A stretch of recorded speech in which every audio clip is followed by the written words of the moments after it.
This evening is, of course, a project of TorahWeb.org in conjunction with Congregation Beth Shalom, Congregation Or Torah, the Young Israel of North Woodmere, the Young Israel of Woodmere, and the Young Israel of Lawrence Cedarhurst.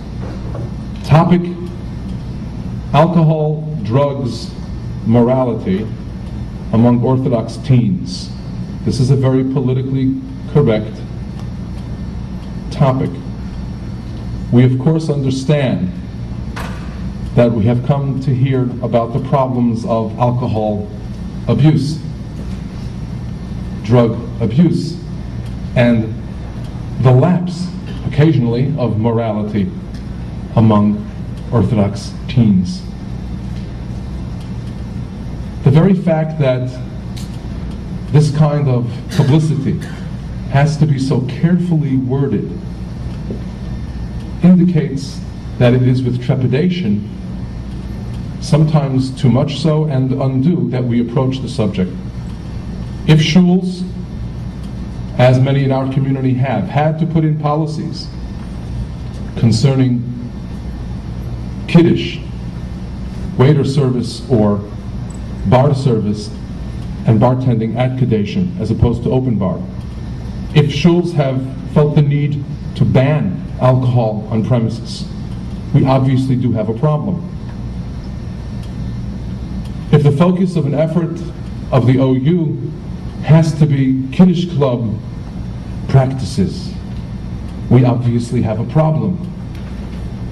If students studying in yeshivos in Eretz Yisrael are arrested on possession and substance abuse charges, we obviously have a problem. If yeshiva students still in high school here in the United States are partying on a Motzoi Shabbos and are arrested on possession and substance abuse problem, we have a problem.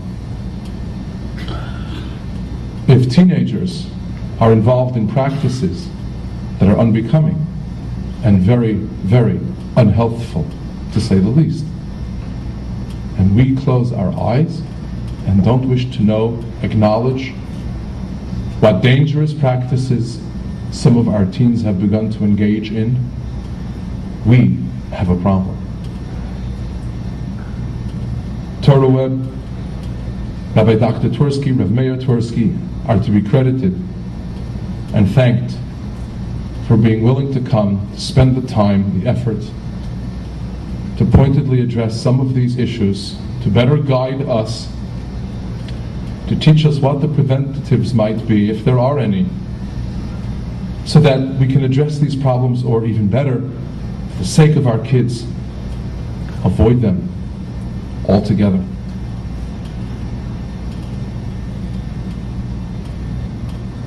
Rabbi Dr. Shia Twerski and Rav Meir Twerski have met before, but the first thing that they just shared with each other was as they sat down, so exactly how are we related?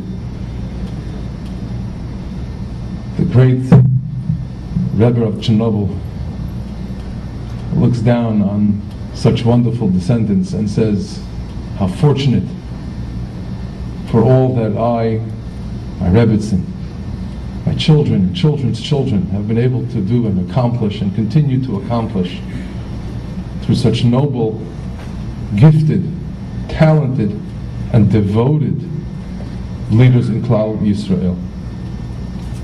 Our first speaker, Rabbi Dr. Abraham Twerski Reb Shia, scion of the great Mishpachos of Chassidus Halberstam and Twerski Mishpachah, a preeminent psychiatrist, founder of Gateways Rehabilitation Center in Pittsburgh, perhaps the foremost authority on substance abuse and addressing substance abuse problems in the United States, if not in the world. I appended to the introduction the CV of Rabbi Dr. Twerski and realized that I could spend 15-20 minutes reading the credits, the resume, the number of publications, the number of books that he has authored, the work that he has done so successfully and so beautifully. I think that he certainly, along with Rav Meir Twerski, personifies those about whom Chazal say, Shmo Holech Lefanav. It's a great honor to introduce Dr. Abraham J. Twerski.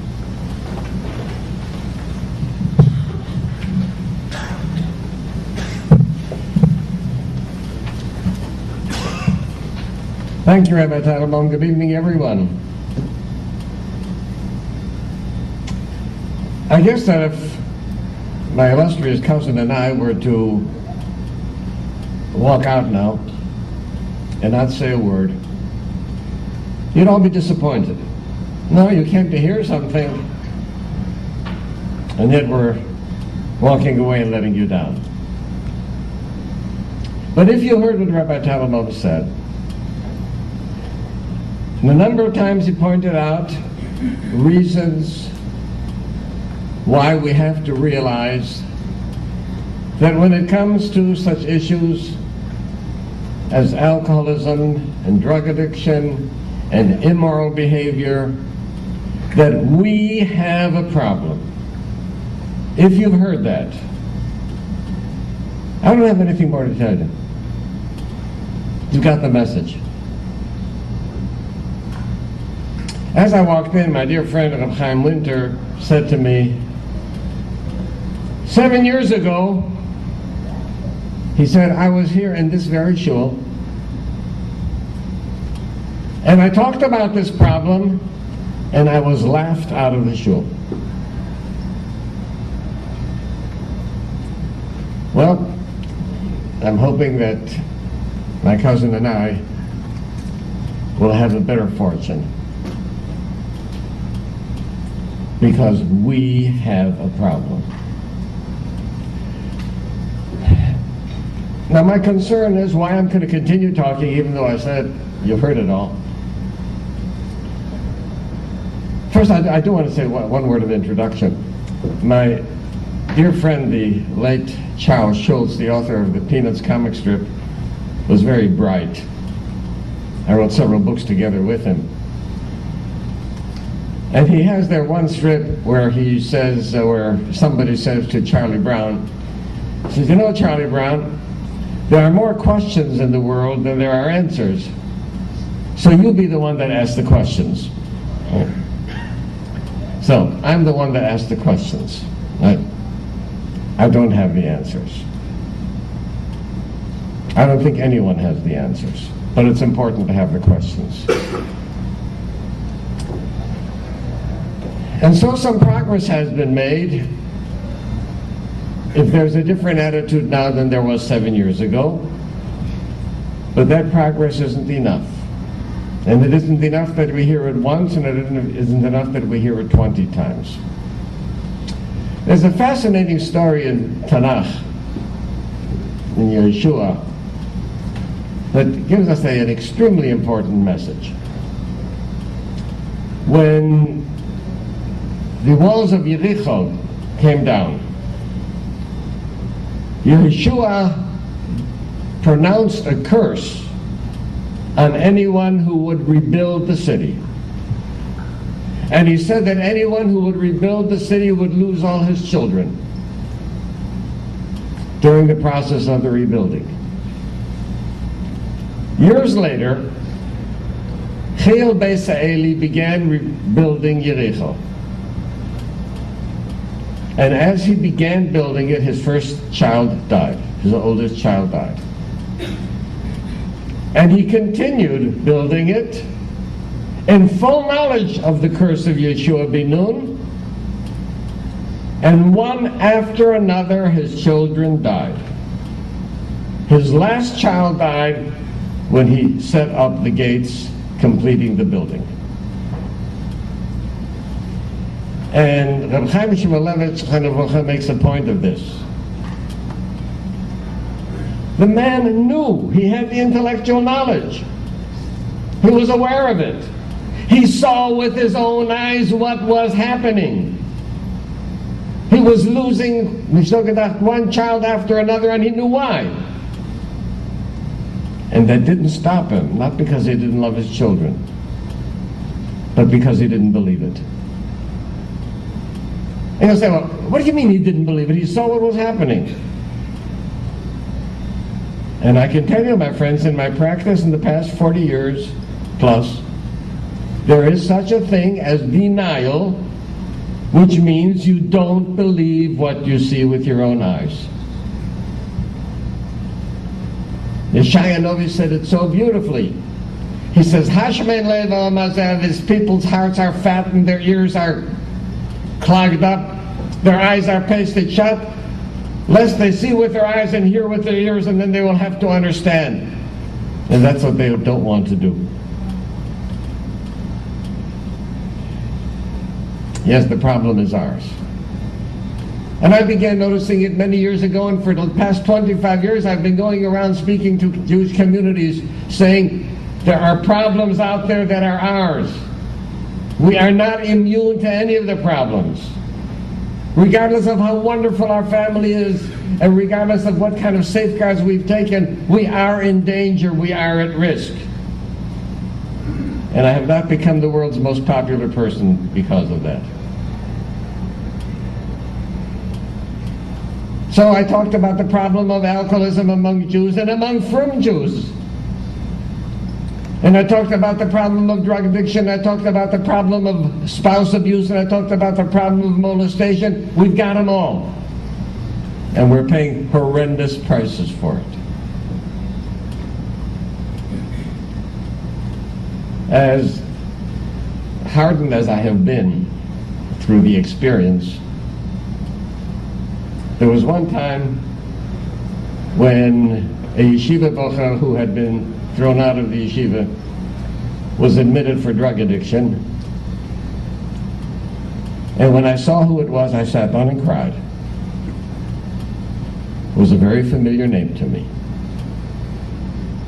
From a family that had produced the Geoinen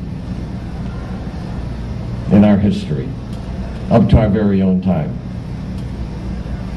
It was a horrible experience. But it made me realize ever more that there is no immunity. Now, I've said that once we realize the problem is ours, we've fulfilled our mission. Because then, hopefully, we will not fool ourselves to think it can't happen to my family. And if we know that it can happen to us, to our children, to our grandchildren, then we will at least make some effort in trying to see what can be done, as the Rabbi said, what can be done to prevent it. And if it occurs, what steps have to be taken. And we've got to stop the blaming thing. Because the blaming thing does nothing at all to save the child. So the schools will blame the family will blame the schools, and the child falls through the cracks. Let's stop looking for scapegoats and who to blame. And let's each do what we can to look at ourselves. I needn't tell you what the outside world is. It has never been as decadent and as depraved as it is today. You realize, I remember when Harry Truman was president, and he made a speech, and he used the word hell in a public speech. And there was an outcry of outrage. The president using such a word. Well, the past president gave us some better material than that. Okay. And don't think that your children don't know what happened. It's impossible that all of the news that was put on radio and television and the media, that your kids didn't know what was going on. Our children are not naive, they're not innocent. And as they reach the age of adolescence, all kinds of things happen. They go through physical changes, they go through hormonal changes, they go through psychological changes with a great deal of anticipation and frustration. And when they are frustrated, they will turn to anything that will get them out of frustration. I'd like to refer you to a book which I think every family should have. It's a book written by one of your landslide right here from the Five Towns, Dr. Norman Blumenthal. The book is entitled Children in Crisis. It's available at the Nefesh office, and the number is 201-530-0010. I'm going to put on my glasses to make sure that's actually the number. 201-530-0010. It's an important book for everyone to read. Parent, grandparent, teacher, principal, administrator. There's a wealth of information. This is the third edition. A lot of research has gone into it. A lot of consultation with our Gedolim, because they're very serious shilas that apply to halacha. And I can't possibly give you a fraction of the information that's here. But I will tell you that if we realize what is going on in the world out there, and we realize that as much as we try, we cannot isolate, we cannot make our children immune to that. And through all the walls, protective walls that we build up, there are cracks and the information will get through. And whatever is going on in the outside world and in the non-Jewish world can go on in our world also, even in the most sacred and even the most observant families. And if somebody will tell me, oh yes, but not in the same percentage, that is a very, very hollow consolation. But if someone will tell me, you know, the problem of marijuana in the yeshivas, as was Rabbi Talmud told you, the impact that it had when we found out that in Israel, the American boys in the yeshivas there were not only using marijuana, they were selling marijuana, and it's a number of, and you say, well, yes, but it's a fraction of what it is in the secular population. The reason that's not a consolation is because on the college campus, 80% of the students are on marijuana and other drugs. And if you tell me that we only have 25% of that means that 20% of our kids are on drugs. And that's intolerable. So the problem is a severe one, even if it is less than in the general population. So I just like to suggest a few ideas. As I say, if you're aware of a case that has happened, good, you'll look in this book and you'll get some guidelines. But I'd like to talk a little bit about what we might be able to do to prevent it. One of the statements that is in this book that should be put up in neon lights and flashed all over is that young people who go off the derech are looking for pleasure to substitute for happiness. You hear those words? They are seeking pleasure because they are unhappy. Which means that if somehow we could strengthen our environments and our families and our schools so that the children would be happier, not that we can make them happy, but that we give them better opportunity for happiness, then we would prevent at least some of the disasters that are happening. Oh, by the way, before I forget, I should make this point also. We talk about yeshivas. We talk about the dropouts, as though this was only a problem among the young boys. Not true. There's every reason to believe that there are just as many young adolescent girls having serious problems as there are boys. It's covered up better. Let alone that in addition to alcohol problems and drug problems and behavior problems and morality problems, there's another serious problem that the young women have, which is more prevalent in young women than young men, and that is eating disorders. Again, kept secret. So secret that the parents don't know about it. And this can be devastating.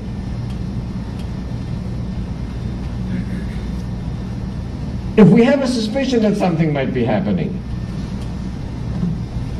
if Chas v'Shalom, a parent knew that there's a possibility that the child has a serious illness, you know what Jewish parents do? They run right away for the doctor and for the best doctor. But what if there's a possibility that there may be a problem of alcoholism or drug addiction or improper moral behavior? Well, no, that you can't. Chas v'Shalom, if they go for help or consult someone, the word might get out. And if the word gets out, what's going to happen? You know, the tragedy is they're not primarily worried what's going to happen with the child. But what's going to happen with the brothers and sisters who will not be able to shidduchim if there's a problem of alcoholism and drug addiction in the family? Shidduchim is what runs our community. And we have seen youngsters, young men and young women sacrificed because they were not given the help that they could because of the fear that this is somehow going to expose that there's a problem in the family. We can't allow that to happen. And you say, but what happens if the word is going to get out? I'll tell you something. I guarantee you the word will get out. But not because he goes for help. And not because she seeks the help of a drug addiction specialist or psychiatrist. The word will get out because the behavior, whether it's drugs or alcohol or the other kind of immoral behavior, is going to have consequences. It doesn't stand still.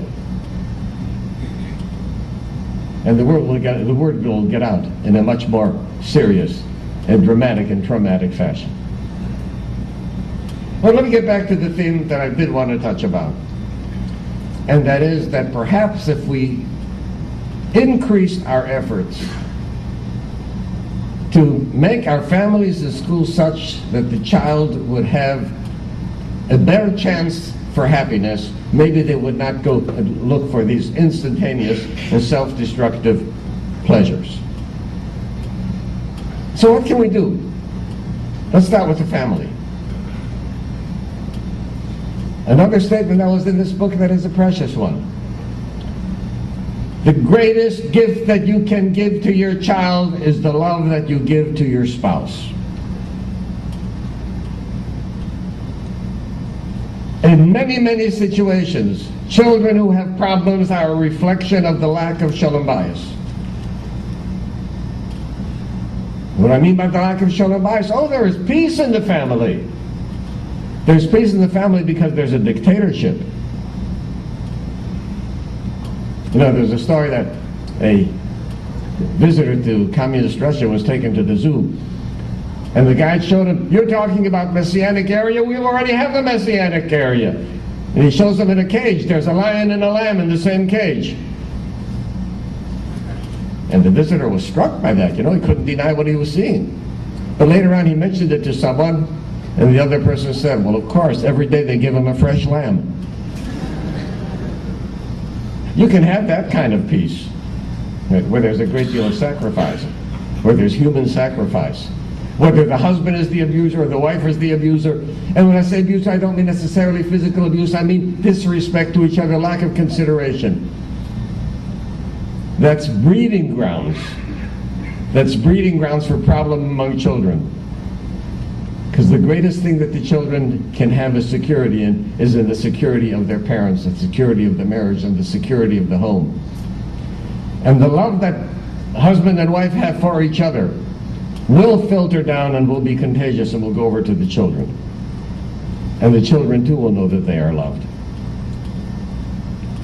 But where each parent is out primarily for their own welfare, their own ego, and neglects the other, that is a breeding ground for trouble in the children. So we have to begin by looking right within our families. A number of years ago, I was called to an emergency meeting. It was an emergency meeting called by one of the Askonim, one of the community leaders in one of the Hasidic groups. And he called representatives from all of the Hasidic groups together. representatives from Lubavitch, from Sacramento, from Boba, from Vishitsa, from Skver, from Popa, all of them had representatives. And they got together to talk about what can we do about the hemorrhage of youngsters in our communities. And that in itself was an eye-opener. We're talking about the strongest yeshivas and Hasidic communities, and they're aware that there's a major problem of kids going off the derech. And I wish I would have recorded the conversation, the discussion. Because I didn't know that people were that much aware of some of the contributing factors. And one of the people from one of the Hasidic groups got up and he said, you know, if a sheikhet came into town and he said, I'm a sheikhet, I need a job. You can say, who says you're a sheikhet? Where's your certification? Which Rabbanim gave you the authority to be a sheikhet? Who says you're competent? Who says you're capable? He says, look, Nevelas Utchenis is a horrible tradition, but it's still only a chicken. He says when couples come to get married, they say, we are going to be parents. Why doesn't the Rav say, where's your certificate? Where's your authorization that you can be a parent? Who says that you're capable of raising a child? And the danger, when a child is raised improperly, may be even worse than a chicken that was not shechted properly. They say, well, wait a second. What's this new thing that we parents, that young people need parenting training? We've been going on for generations and generations. My father didn't have parenting training, my grandfather, my great-grandfather, they didn't live in today's world. They didn't live in the world not only in comparison of 120, 150 years ago, but even in my own childhood, the world was different. Not too far from here, in 1936, I was 6 years old, and we went out to the beach in Far Rockaway. I was not allowed on the beach as a 6-year-old little boy without a two-piece bathing suit. Has the world changed? The amount of stimulation to which our kids are exposed. I think that any child who remains pure and kosher, right, is a tzaddik. At any rate, the legitimate question. Couple comes to get married, who says you're ready to be parents? I want a certificate that you've taken good courses in parenting and that you know how you're going to raise the child. Another person got up and he said, what do you mean you think? He said, you think this is a new thing? You think when I was in yeshiva there wasn't bums? There were bums even then. But I didn't want to associate with them because I was afraid of losing my parents. He says, some of the youngsters today don't have parents. Oh, no, the parents are alive and well. But the father comes home from work late at night, he's tired, right? And here he's got a beeper, and here he's got a cell phone, right? And then he's standing and talking on the telephone, and the child comes home and he says, Tati, and the father says, what's the matter with you? Don't see I'm busy now? We sometimes are so busy that we don't have time for our children. We're too busy giving them what we think they need, that we forget that the most precious thing that they need is us as parents, and we don't give enough of ourselves to them. You can lecture to your children all you like. Lectures have never done any good to children. Children will learn by how parents behave. And if children will see parents behaving ethically, properly, with chesed to each other, with respect, those children will act likewise. If the children will see that the parents are not motivated by how much pleasure can I get out of life, but an entirely different attitude. We live for a purpose, not for the pleasure. They may pick up that idea. But you know, a lot of things have changed since I was a child. And the frum world is up to its eyebrows in looking for pleasure. You know what we ate in Pesach when I was a kid? Potatoes and borscht and onions and meat and eggs, and that was it. You know what kind of wine we had for Pesach? We had the sweet wine and the wine without sugar for diabetics. That was in not ancient history, it was in my childhood. I saw it. You know what it's like today? Do you know that Pesach there were 134 varieties of wine on the shelves? I never had chocolate marshmallows when I was for Pesach when I was a kid. And I never had kosher pizza. And I never had non-gebrocht ice cream cones. Yeah. What are we doing? We're again showing our children tivus, tivus, tivus. And then we want them to give up on pleasure seeking. No, I don't think that we have to throw out our air conditioners and suffer from the heat. That's not what it's all about. We can take advantages of the convenience that modern technology has given to us. We're grateful to have these comforts. But we have to show somehow, and I'm not sure that I can even tell you how to do it, but we have to think, how am I going to show my child that the purpose of my life is not to get maximum fun and pleasure? Sure, if you get up in the morning early and go to the minyan, especially on a cold day, and a daf yomi, all the kinds of things that are right, that's in the right direction. And even that is not enough. We still have to do more. And so the family has to take a look. What is it that we can do? And I can't give the answers. I'm the one who's asking the questions. But at least we'll ask the questions. We'll look for the answers. And we'll go to our rabbis. Right? And we'll say, hey, help us. Maybe we'll make some progress. But the family itself, as important as it is not the whole story. Because our children spend more time away from the family than in the family. They spend most of the waking hours in school, with their teachers, with their friends. What goes on in school? I'm not here, chas v'shalom, to criticize the educational system. Heaven knows they have an enormous challenge, an enormous burden. But there are things clearly that need to be addressed. My Rabbi Zechariah Levracha gave me a wonderful compliment when he told me, the only reason I prepared the shir was for you and for your chavrusa. For 2 out of the 22 children in the class. Because there was only 2 who thought would be able to follow his thinking. What happened to the other 20? They looked at the wall?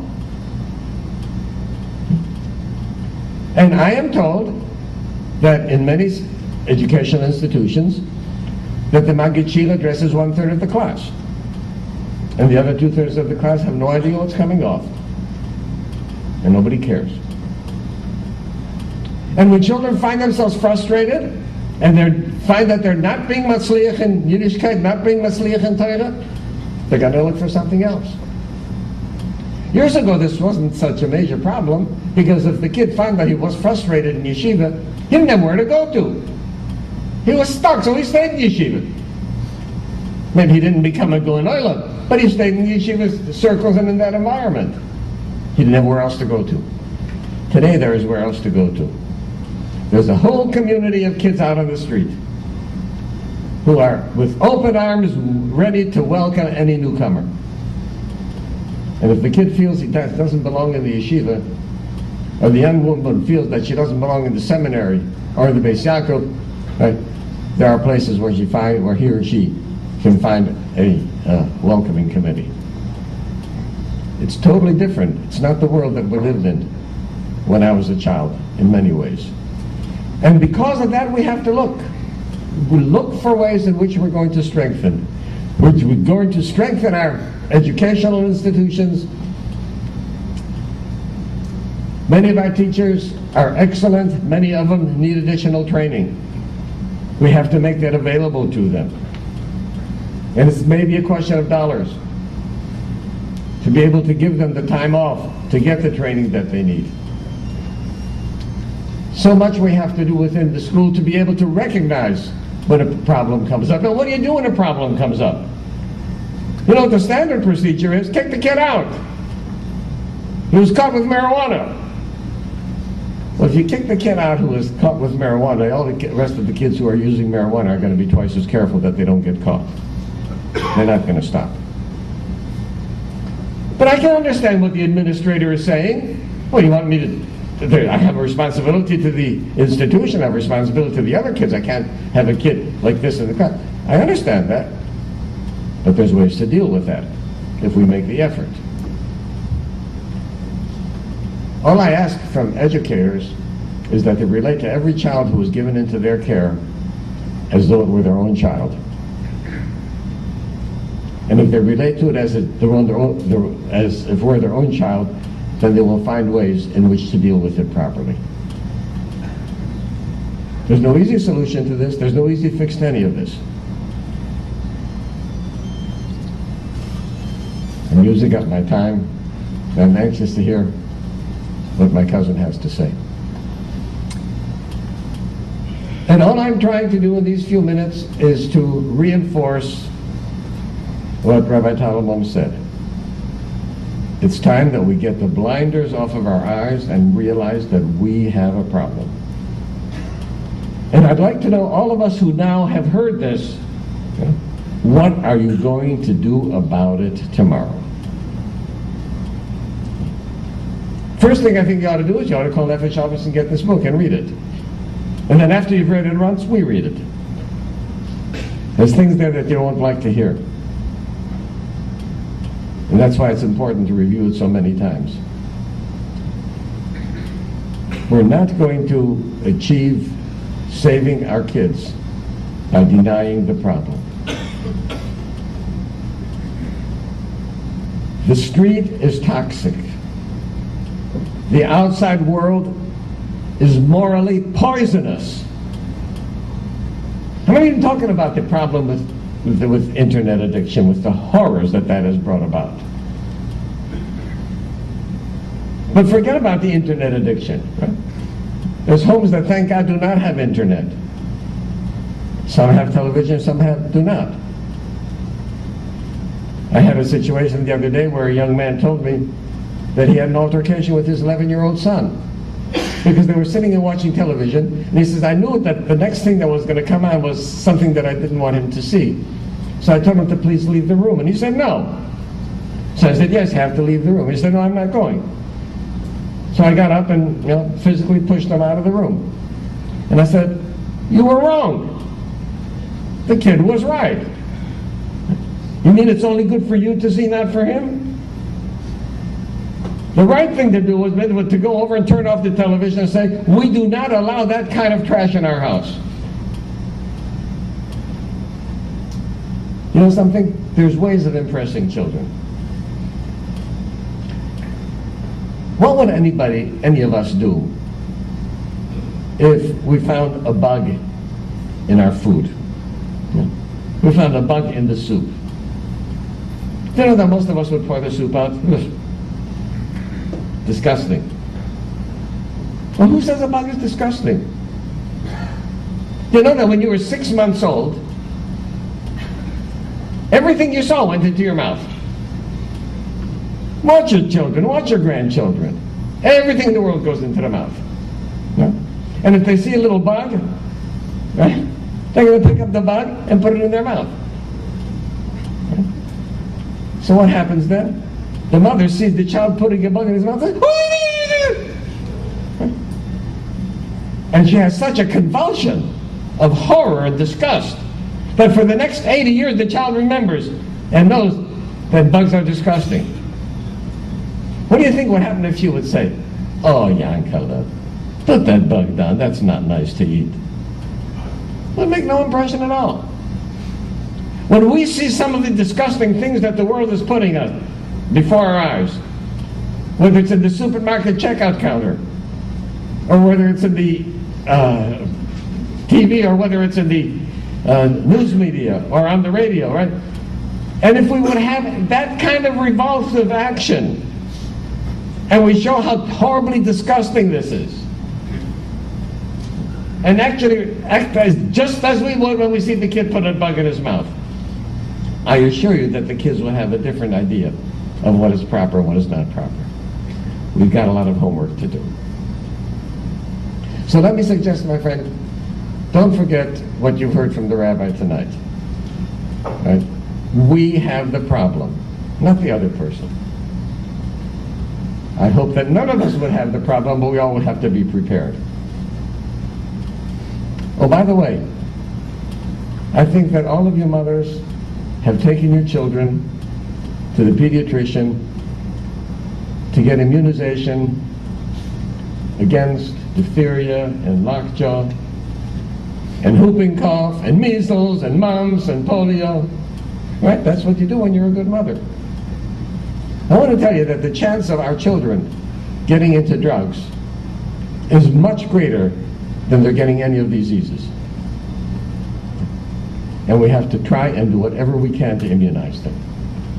So, what you ought to do tomorrow, whether you get this book or any other, or get into parent groups, form parent groups and say, okay, maybe we missed out on it.